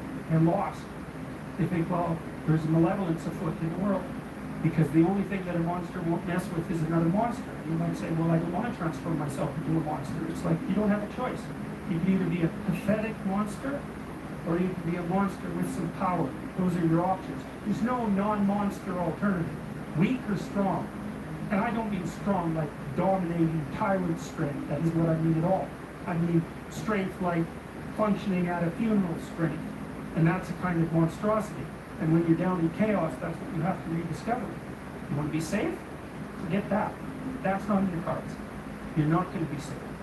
Well, then you have to be meta-safe. And that's way better, because then you're not safe, but you know how to cope with danger.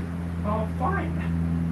That solves the problem. And maybe it's even a better solution, because if you're safe, then you just have to stay in your burrow. But if you can confront danger, then you can go wherever you want, and you can have an adventure. And maybe that's what you need to do, is to go out and have an adventure. So you maybe want safety. Because how exciting is that? Let's say we made you perfectly safe. All that you had to do is eat cakes and worry yourself with the continuation of the species. Well, what would you do? You'd smash it all down as soon as you possibly could, just so you had something interesting and challenging to do. So you don't want safety. You want to be able to cope with danger. That's a whole different thing. You don't get to be safe ever again. Well, so what happens? You get to be stronger. Well, hey, turns out that's a better bargain anyways. I read this piece of work by Jung a long while back. It was a meditation on the injunction to treat your neighbor as you would like to be treated. And what Jung pointed out, which I really liked, was that wasn't an injunction to be nice to other people. It was an invitation to reciprocity. It was something like this. It's like, you should figure out how you would like to be treated, like you were taking care of yourself. It's like, imagine you had a child that you really cared for. And someone said, well, people will treat this child exactly like you want them to, but you have to figure out what that is. how do you want your child to be treated? You don't want everyone just to be nice to him, you know. You want people to challenge him, and you want people to discipline him, and you want people to tell him when he's wrong. It's like, you don't just want everyone to be nice. That's pathetic. It's pathetic. There's no challenge in that. You want to treat other people like you would like to be treated. Well, then you have to figure out, how would you like to be treated? Well, you like people to fawn all over you and just lay everything at your feet. It's like, no, that's not something you wish for someone that you were taking care of. Then there's an additional problem, which is it's often the case that people will treat other people better than they treat themselves. It's a bit of a meditation on why people don't like themselves very much. I think there's two reasons, really. And one is that we're fragile and damageable and imperfect in multiple dimensions all the time. And that often just gets worse. It gets lots of things get worse as you get old, for example. So it's not necessarily that easy for a self-conscious being who's extraordinarily aware of his or her own fragility, but not just fragility, foolishness and errors. Like, you know yourself better than anyone else knows you. You might have a certain amount of dislike for someone you know because of something they did, but you know everything you did. Jesus, that's a drag, man. You know, you have to carry that along the line. It's like, really, I did that, you know. You're weak and kind of useless and prone to temptation, and you know all those things. You know, that just shouldn't be that way. And then you're also capable of pretty vicious acts of malevolence, and so you also know that about yourself. And so it's a real existential question for people. It's like, why the hell should you take care of something as sorry and wretched as you are? Despite the fact that you're not all that you could be, the proper attitude to have towards yourself is the attitude that you would have towards someone that you genuinely cared for. And that it's incumbent on you to act as if you genuinely care for yourself, just like you would act towards someone that you actually cared about, some other person. It's a reversal in some sense of the golden rule, right? And it's a discussion of why that's necessary. And also, more than that, it's a discussion of why you have a moral obligation to do that. It's not just that you should because it would be better for you. It's that you actually have a moral obligation to do that, I think, because you make the world a much worse place if you don't take care of yourself. So you should bloody well take care of yourself, you know? It's partly because you have something valuable to bring into the world. That's the thing about being an individual. It's the thing that Western civilization has always recognized, that as an individual, you have a light that you have to bring into the world. And that if you don't bring it into the world is a dimmer place. And that's a bad thing, because when the world is a dim place, it can get very, very, very dark. You need to take care of yourself because you're in the best position to do that. And it's necessary for you to take care of yourself. Despite the fact that we're mortal and vulnerable and self-conscious and capable, not only capable of doing terrible things, but actually do them. Despite all that, you still have that responsibility. I wanted to, hit the question as hard as I can to try to figure out, well, why people are contemptuous of themselves. And there's plenty of reasons, that's for sure. But the reasons do not justify the mistreatment of yourself. Make friends with people who want the best for you. And that's a meditation on my own childhood and adolescence to some degree. I had friends who wanted the best for me and friends who didn't. Like you have an ethical responsibility to take care of yourself, you have an ethical responsibility to surround yourself with people who have the courage and faith and wisdom to wish you well when you've done something good and to stop you when you're doing something destructive. And if your friends aren't like that, then they're not your friends. Be careful about whom you share good news with. A friend is someone you can share good news with, You go to them and you say, look, this good thing happened to me. And they say, look, I'm so happy that happened to you. Like, way to me. And they don't think, God damn it, why didn't that happen to me? And you didn't deserve it. Here's a bunch of reasons you're stupid and why it won't work. It's like, that's not helpful.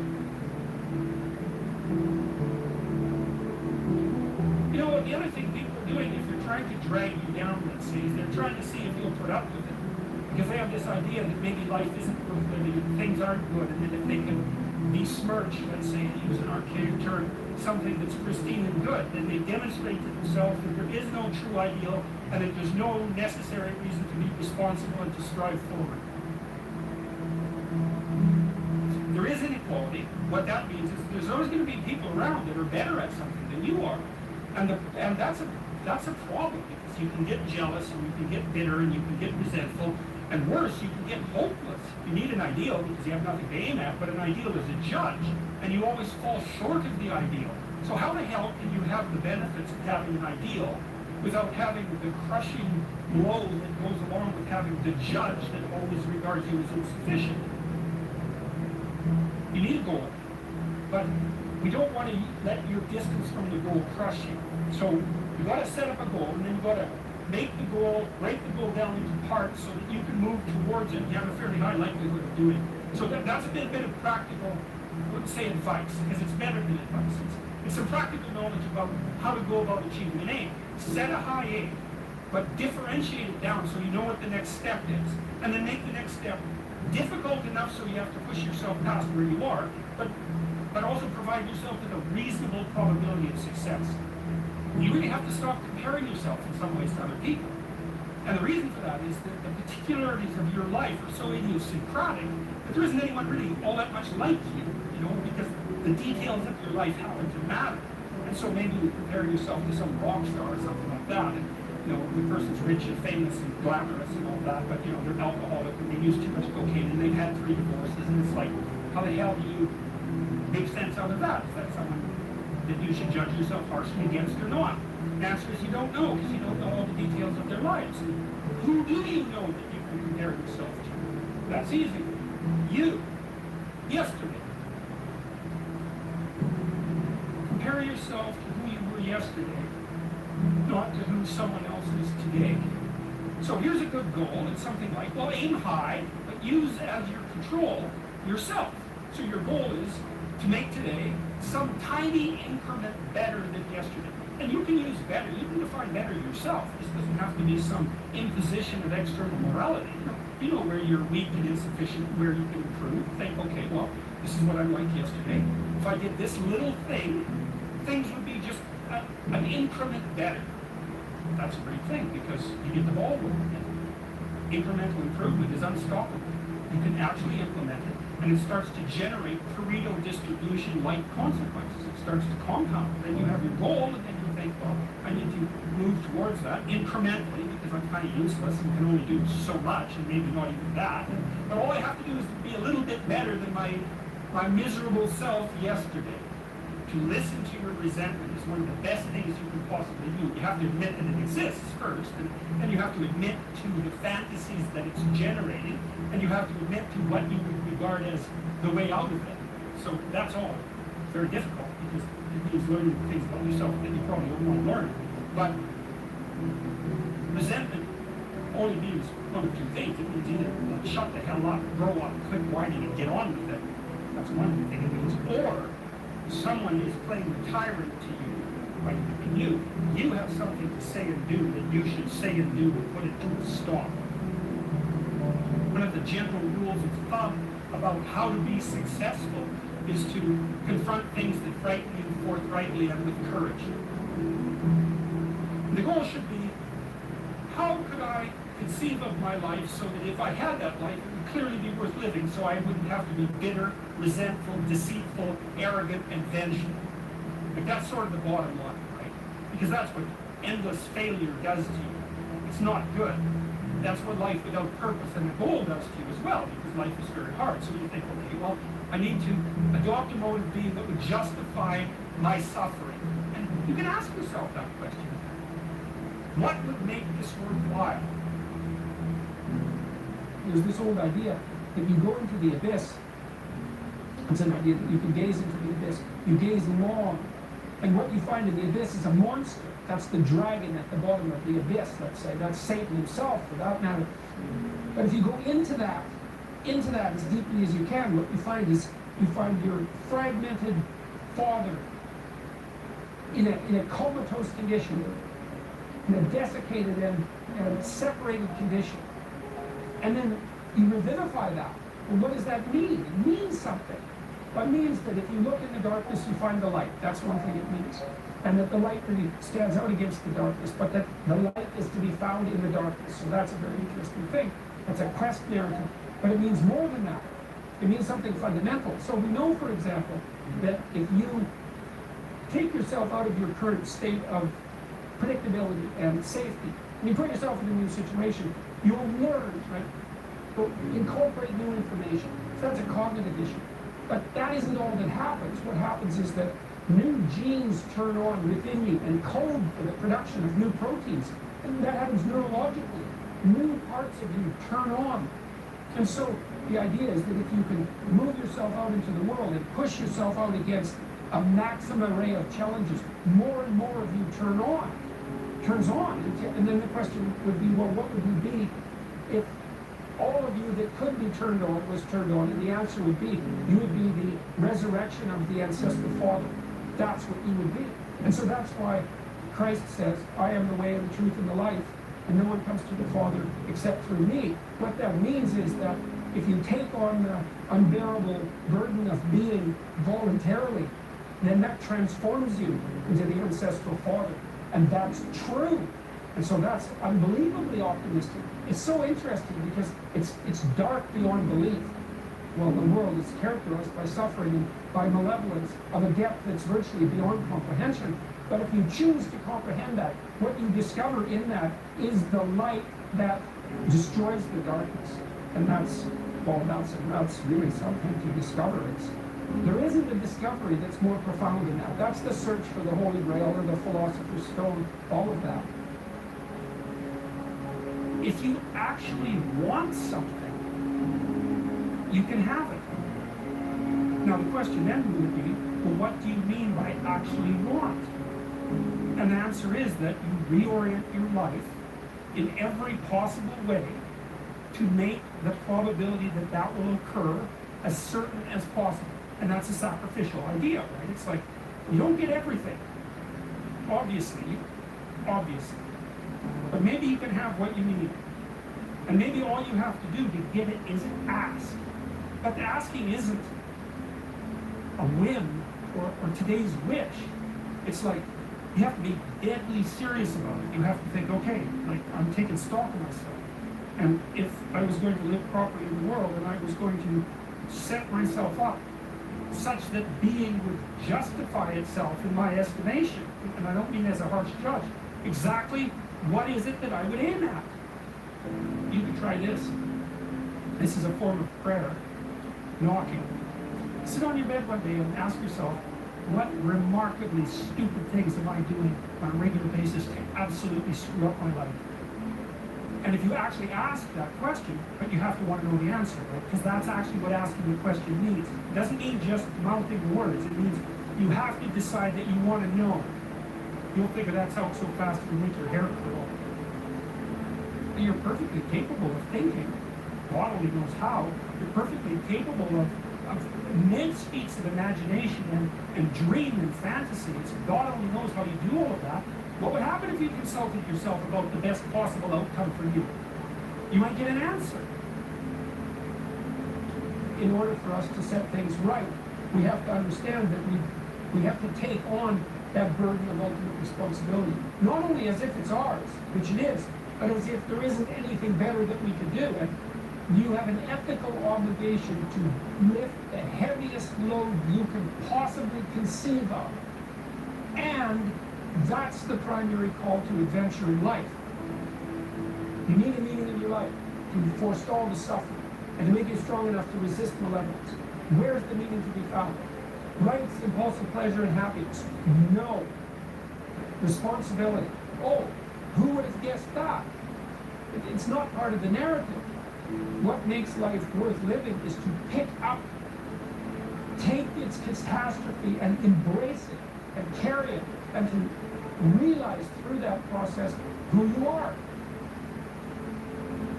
When I talk to audiences about the relationship between responsibility and meaning, they inevitably go dead silent. There's not a rustle, there's not a cough. It's like, Is that the secret? Is that the secret? It's the voluntary adoption of responsibility. It's like, well, that's the central message of the West. It's like to pick up your cross and bear it. You know, and everyone's been told that, but they don't know what it means. Because it's not been articulated enough so that it becomes something that's practical. It's like, yes, look at the terrible responsibilities you have right in front of you. Your family is hurting. You're in trouble. There's problems in the world. It's like all of that's right there. And all you have to do is take responsibility for it. And then you've got what you need. It's something so magnificent that happiness pales in comparison. And so it's thin gruel happiness. And young people know that. They're pursuing hedonistic pleasure. And you know, no wonder. But there's nothing in it that's sustaining. And all it does is make you cynical. It's like, is that all there is? Another one-night stand? Another binge party? You know, and it's not like I have anything against, in principle, against some of that exuberant, youthful hedonism. Look, the universities have turned into places of parties. Why? Well, because that's what the students find best to do there. Well, that's not good. What you want to offer them is a reason to not party. It's like, no, you've got to understand. You come to this class hungover. You're not going to be able to get it. You're not going to be able to write properly. You're going to pay a price for that hedonism. It's like, and the price will be too high for you to bear. It's like, oh, well, enough hedonism for me then. Like, I've got something important to do. That's the way out of that. Before you can be a painter who can paint what's beyond mere memory, you have to inculcate that discipline, skill, and a lot of that is painful repetition and hard grinding work. It's the sacrifice of the present for the future. But once you manage that, then things open up. That's why we have disciplines, right? I mean, the words aren't there by accident. You have to narrow yourself first, and then you can broaden outward. And so that's part of the process of maturation. That's part of the sacrifice of childhood. Say, in childhood you're nothing but potential, but it's not realized and you don't know how to realize it. And so then the question is, well, how do you get to a point where you realize the potential? And the answer is, you sacrifice almost all of it to a single direction. And so that's the thing about growing up, is that when you're a teenager and a young adult, you have to sacrifice everything you could have been as a child to be the one thing that you're aiming at. But then that opens up. Everyone in the right mind knows that there's a million ways of doing things wrong. One way, if you're lucky, to do things right. And so the notion that it's a very, very narrow pathway that you tread upon if you're doing things right, that's wisdom. That's the line between chaos and order that you're supposed to be on constantly. Right? It's a very, very thin line, because if you're a little bit too far in one direction, then it's too much chaos. And if you're a little too far in the other direction, then it's too much order. And both of those aren't good. It has to, the balance has to be exactly right. And you can feel that. I truly believe you can feel that, and I think it's your deepest instinct. It's your deepest instinct, and I mean that biologically. I don't mean that metaphorically.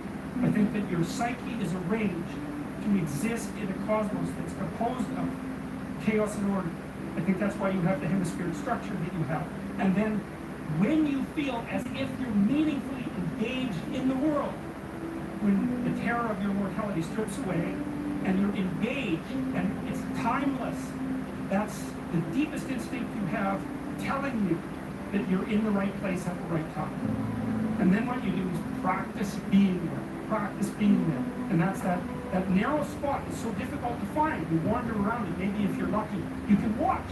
You can watch. This is an experiment. Watch yourself for 2 weeks. Like you don't know who you are, because you don't. So watch yourself for 2 weeks and notice there's going to be times when things are proper. They're arrayed properly for you. It's not easy to notice, because when they're arrayed like that, you're so engaged, you don't exactly notice. But you'll see, oh, I'm in the right place. It's like, okay, how do I get here? What am I doing right?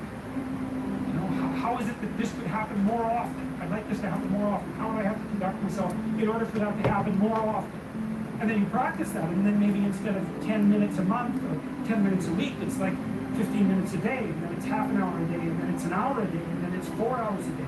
Maybe if you're extraordinarily careful, then you get to a point where you're like that a good proportion of the time.